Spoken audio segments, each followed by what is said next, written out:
যখন BTS army হই তখন 2025 সালের জন্য অপেক্ষা করি, কারণ 2024 সালে আর্মি হয়ে শুনেছি আপনারা মিলিটারিতে, তাই 2025 সালের জন্য অপেক্ষা করি।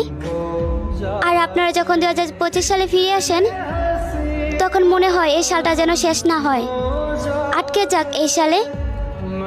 আর এখন কেন জানি মনে হয় একটা বছর শেষ হওয়া মানে আপনাদেরকে হারিয়ে ফেলা।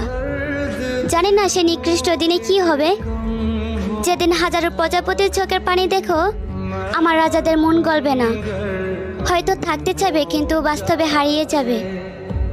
তারপর এক কালবৈশাখী জ্বরের মতন 7টি রানী এসে বলবে এই 7টি রাজা শুধু একান্তই তাদের।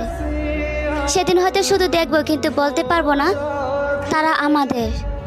জানো জাংকুক, আমারও চাই আপনারা বিয়ে করে সুখে থাকেন, কিন্তু এই বেহায়া মন বলে আমাদের হয়ে থেকে গেলে কি এমন